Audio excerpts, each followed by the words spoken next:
వైఎస్ఆర్సీపీ నాయకులందరికీ కూడా, అలాగే మన డాక్టర్ గూడూరు శ్రీనివాస్ గారు అంటే చాలా గౌరవమైన వ్యక్తి, వారు మన వైఎస్ఆర్ పార్టీ పార్లమెంట్ ఆఫీస్లో జరిపించడం మన అదృష్టంగా భావిస్తున్నాం. మరి ముఖ్యంగా ఇద్దరు ముఖ్య నాయకులు, మహాత్మా గాంధీజీ గారు చేసిన సేవలు భారతదేశం రావడానికి మెయిన్ కారణం మహాత్మా గాంధీ.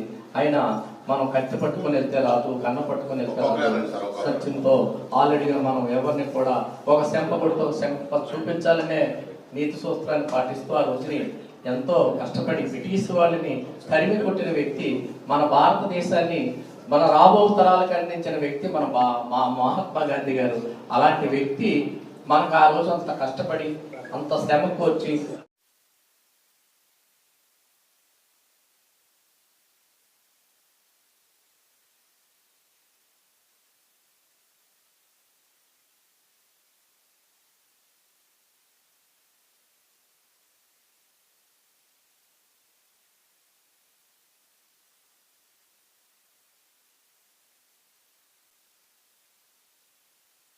అంటే అహింస చేయకూడదు అని. అంటే అహింస అంటే మనం అందరం అనుకుంటే ఏదో కత్తులు కట్టాలతో చంపేసుకోవడం అనేది అహింస అని. అది కాకుండా మాటలతో చంపేయడం కూడా అహింస. ఇప్పుడు మనం లేటెస్ట్గా మనం రాజకీయ నాయకులు చూస్తున్నాం, దేవుళ్ళు కూడా మతాల రాజకీయాల్లోకి లాగేసి మనోభావాలు దెబ్బతీసి ఇది కూడా అహింస కింద వస్తుంది. సో ఇలాంటి అహింసావాదులు మనం ఖండించాలి, వ్యతిరేకించాలి. అదేవిధంగా సత్యమేవ జయతే అనేది రెండవ నినాదం. అంటే మనం సత్యం పలికితే ఎప్పుడు కూడా ధర్మం విజయం మన వైపే ఉంటుంది అనేది గాంధీ గారి సిద్ధాంతం. గాంధీ గారు భగవద్గీత, బైబిల్, ఖురాన్ చదివి మనిషి ఎప్పుడు కూడా నిరుత్సాహపడకూడదు, ధైర్యంగా ఉండాలి. వీటి సారాంశం అది, నీ పని నువ్వు చేయి, ఫలితం వైపు నువ్వు ఆశించదు, నేను చూస్తాను అనేది ఈ మత గ్రంథాలన్నీ కూడా చెప్పేవి. అదేవిధంగా గత ఎన్నికల్లో మనం అపజయం పాలయ్యాం, అయినా కూడా మనకు వెతుకోవక్కర్లేదు, మన పని మనం చక్కగా చేస్తాం. సో మనకి విజయం ఎప్పుడు కూడా ధర్మం మన వైపు ఉంది, విజయం డెఫినెట్గా మనకి మళ్ళా వరిస్తుంది. అదేవిధంగా ఇంకో మహానుభావుడు పుట్టినరోజు కూడా ఈరోజు లాల్ బహదూర్ శాస్త్రి గారు జై జవాన్ జై కిసాన్ అని నినాదాన్ని ఇచ్చారు. అంటే ఈ దేశాన్ని కాపాడడానికి బయట నుంచి జవాన్స్ ఎంత అవసరమో దేశం లోపల ప్రజలు కాపాడడానికి రైతు అంత అవసరం అనేది ఆయన భావం. సో ఈ ఇద్దరు మహానుభావులు ఒకే రోజు పుట్టడం, మన దేశంలో పుట్టడం మనందరికీ గర్వకారణం. వారి ఆశయాల్ని మనం ఎప్పుడు కూడా పాటించి మనం అనుసరించి వారి మార్గాన్ని మన వారి ఉన్నట్టుగా రాబోయే రోజుల్లో విజయం అందే, అధికారం అందే, ధర్మంగా ఉందాం, ధర్మంగా పాలిద్దాం. సర్వే జనా సుఖినో భవంతు.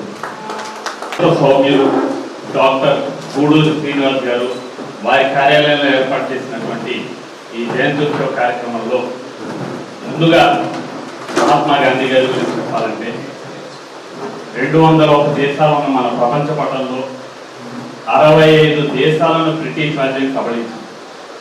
65 దేశాలు కూడా దాదాపుగా 64 దేశాలు యుద్ధాలతోనూ చర్చల ద్వారానో స్వాతంత్రాన్ని తెచ్చుకున్నాయి. మరికొన్ని దేశాలు బానిసత్వంతో మగ్గిపోయాయి. కానీ ఎటువంటి రక్తపాతం లేకుండా, ఎటువంటి యుద్ధాన్ని చేయకుండా ఒక శాంతియుత మార్గంలో వందల ఏళ్ల సుదీర్ఘమైన పోరాటం చేసి స్వాతంత్రం తెచ్చుకున్నటువంటి ఏకైక దేశం భారతదేశం. ఆ భారతదేశ స్వాతంత్ర పోరాటానికి వెన్నెముకైనటువంటి వ్యక్తి, స్ఫూర్తి, కీర్తి ఈ నేటికి కూడా ఏదైనా ఒక యుద్ధం రక్తపాతం లేకుండా శాంతియుతంగా చేయాలంటే మనందరం మాట్లాడే మాట గాంధేయ మార్గంలో మనం పోరాటం చేయాలని చెప్తున్నాం. బీహార్ రాష్ట్రంలో రైలు ప్రమాదం జరిగితే ఎక్కడో జరిగిన ఏదో రాష్ట్రంలో జరిగిన రైలు ప్రమాదానికి నైతిక బాధ్యత వహించి తన పదవికి రాజీనామా చేసి ఆ కాగితాన్ని ఫ్యాక్టరీ ఇందిరాగాంధీ గారికి పంపించి తన వైఎస్ఆర్సీపీ నాయకులందరికీ కూడా, అలాగే మన డాక్టర్ గూడూరు శ్రీనివాస్ గారు అంటే చాలా ఒక గౌరవమైన వ్యక్తి.